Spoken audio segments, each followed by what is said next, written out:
هاي جايز كمي كأنكم سلام ليكم كمي تكون لهم لما أنتخا قال عينت كم زاختري أنا حكنا بقدمة فيديو بانا أبقزانا نسرحينا أبزيز تنفيفينو ومدما جوال لنا مالتيو تلبيتوين عصر تدازخون بلبت زبالة ما يجيره أو هيدا خوف مسبلكو دحر عصر تدازشو كم ستريز اللخن فينو يجيره دحر كأبزياني إيش زيتي حنت مان كانت أولاد خون زيت خنتك أمينا أبزيز تدقمكو لبيتو لبت زبالة ماي دحر حاف مسبلة بدحريوس تنفيفينو كومو دماج أو نيشتي حنت مانكا زيت مالتي تتأكي مازلوه نورمال بقى همتي حنباشان لوسو مالتي أبت حنباشا بزوح شكور نتقامينا أبزياقن نتحف مبالي نتلبيتو تراي نيشتي زاناي بون نتقاملا مانكا مشالله زاناي شكور كوينا ستاناي بون تانيشتي كندا أتخون بعد خون شكر تجبره حفن خبل قلتيفو مالتي أكتيف خونتي لبيتو بدحريو ما يلبت زبلان دا قبرنا خمزيا جيرنا لو سو مالتي طبو جيرنا نوحدو سقاب كله تحرجن اتي كستين سقاب زوحد ماين مالتي خمسري ازلخن قوينلو شون عصر تحمش دا جيريو خمسري ازلخن حافيلولو بدحريو كبيب جيرة أبزع بادي لي سنكت هلا قبرالله كم زجيرة مسودة أخا لك جيرة مسودة أخو تيا أوفني لعلن تحت انكرسنا يمالديو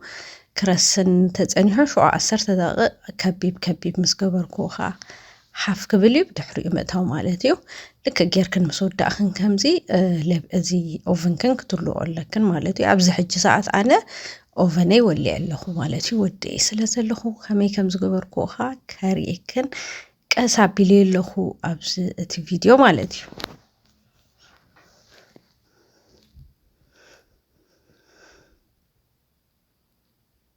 در قبلنا خان تاي كم نقبرو كاريكن يمسوداخو مالتي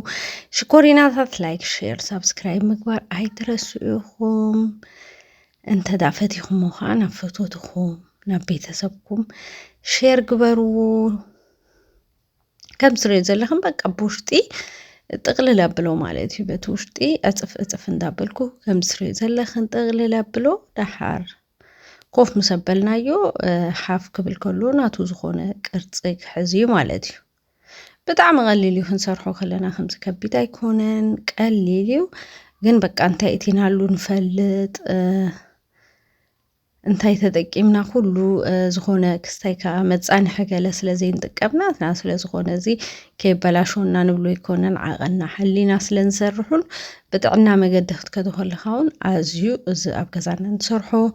ጥዑዩ ማለትን ደቅና ፓኒኖ ጌርና ዲና ዝልከ ዝፈትቱ ኮይኖም ዝልከ ጌርና ዲና ዝሆነ ጌርና ክንምግቦም ንኽእሊና ማለት ጊዜ ተለና ከምዚ ክንሰርሕ ትዝበለፀ ኢለ ይሓስብ ኣነ ቦገን ከንከንታይ ተሓስባ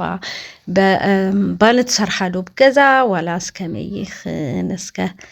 ኣብ ታሕቲ ኮመንት ጻሕፋ ለይኽን ላይክ ምግባር ግን ኣይትረስዑ ብሩኻት ላይክ ግበሩ ኤኽን ቪድዮ ናብ ኩሉ ሰብ ክባጻሕ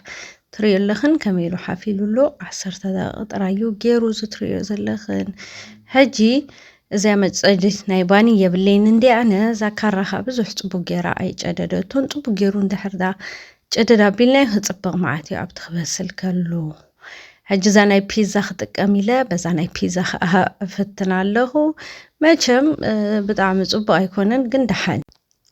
ኣብ ዝቕጽል ከገዝእ ክፍትነ ክርኤ ተሎ ኣብዚ ናይ በዓልቲ ኬማክስ ገለሽ ተሎ ክርኤ እስከዚ ናይ ባኒ ከምዚ ጌርና ቅርጽ ነውፃሉ ተሎ ማለት እዩ ንዑ ዝተባህለ ዝተሰርሐ አይ ቲንክ ጽቡቅ ይስታት ዋላ በልሕ ሕጂ ናይ ዝናይ ፒዛ ይክበልሕ ማዓት ይሐቅት ሃይሽ ግን ክስታይ ክገብሩ ይካለ ከምዚ ገይረ ጭድድ መሰበል ኮና ብሓደ ወገን ይክጨዶ ሓሲበ ነይረ ግን ብዙሕ ስለ ጭድድ ዘይበለለይ ከምዚ መስቀል ገይረ የለኹ ኣይጠላኹን ተይ ባኒ ምስተሰንከተውን ክጽብቕ ኮይኑ ኣብዚ ከዓ ከምዚ ደረቅ ክብለልና ዓይነት ከምዚ ሓድሽ ባኒ ክንገዝእ ከለና ካብዚ ቤከራይ ገለ እንዳባነ ሽየጡ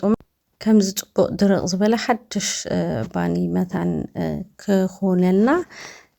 ከም ትሪኡ ዘለኹም ቁሩብ ፊኖ ከምዚ ገይረ ብላዕሊ ንስንስ የብለሉ ማለት እዩ። ድሓርታ ኦቨነይ ብ180 ከርስና ፀኒሐ ስጋ ብዝታት ዝገብር ማለት እዩ። ዳርጋ ንፍርቂ ሰዓት ኣብሲለዮ ማለት እዩ። ብ180 ላዕሊ ታሕትን ንፍርቂ ሰዓት ምስ ሰብሰልክዎ ከምዚ ትሪኦ ዘለኹም ኮይኑ ወፂሎ ከምዚ ምስ ተጨደስ ከምዚ ዓይነት ቅርፂ ክህልዎ ደልየ ግን ኩሉ ኣይኮነን ከምዚ ኮይኑ ክልተን መስለኒ ፅቡቅ ከምዚ ተጨዲደን እተን ካልእ ግን ብዙሕ ኣይኮነን ማለት እዩ። ስኽን ግን ብልሕ ዝበለ ነገር ተለክን ብከምኡ ተጠቀማይ ይኽን ሽኮሪናታት ክፅብቕ መዓት እዩ። እቲ ክቆርሶ ከለኹ መጀመርያ ሪኢኽኖ ይኽን ደረቕ ዝበለ ክፅብቕ መዓት ኣብቲ ናይ መጀመርያ ቪድዮ ገይረልኩም ኣለኹ ማለት እዩ። ኣብ ገዛና ብቐሊል ኣገባብ ከምዚ ጌርና ክንሰርሕ ንኽእል ኢና። ዋላ ሓንቲ ዝካበድ ነገር የብሉን ሓቂ ተሓይሽ ብጣዕሚ እዩ ቀሊል ከምዚ ትሪኦ ዘለኹም ጌርክን ሽዑ እቲ ዶንጌዮ ስለ ዝኾንኩ ከምዚ ብጎኒ ትሪኦ ዘለኹን ብጣዕሚ ሓፍ ስለ ዝበለ ብጣዕሚ ፎኪሱ ነይሩ። ልክ ቁርብ ጅምር ከብል ከሎ ከእትዎ ነይሩኒ ኣነ ግን ስጋ ሙሉእ ሓፍ ዝብል ስለ ዝተፀበኾ ከምዚ ትሪኦ ዘለኹም ብጎኒ ከም ጭድጭድት ዝበለ ነገር ኮይኑሎ ማለት እዩ። ግን ብጣዕሚ ፎኪስ እቲ ላዕሊ እቲ ናይ ላዕሊ ከዓ ከምዚ ድርቕ ዝበለ ከምቲ ልክዕ ንገዝኦምሽ ብሓድሹ እንተደኣ ወይንካ ካብዚ ናይ ቤከራይ እንተደኣ ረኺብናዮ ምሽ ፅቡቕ ዝኾነ ባኒ ንረክብ ኢና በቃ ልክዕ ከምኡ እዩ ኮይኑ ማለት እዩ። ስለዚ ሽኮሪናታት ኣብ ገዛና ብቐሊል ኣገባብ ማለት እዩ ከምዚ ጌርና ክንሰርሕ ንኽእል ኢና። ክጥዕም መዓት እዩ። ብዓቢኡ ከዓ እንታይ እቲናሉ እንታይ ጌርናሉ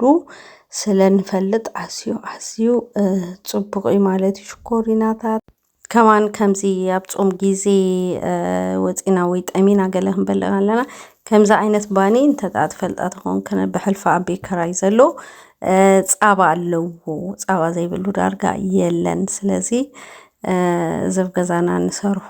ዝበለፀ ኢለ ዝሓስቦ ማለት እዩ። ሽኮሪናታት ቆሪሰኻ ከሪአክን ከመይ ከም ዝመስል ማለት እዩ። ክፎኩስ መዓት እዩ። ዋላ ሓንቲ ዘፍልዮ የብሉን ካብቲ ናይ ዝግዛእ ማለት እዩ።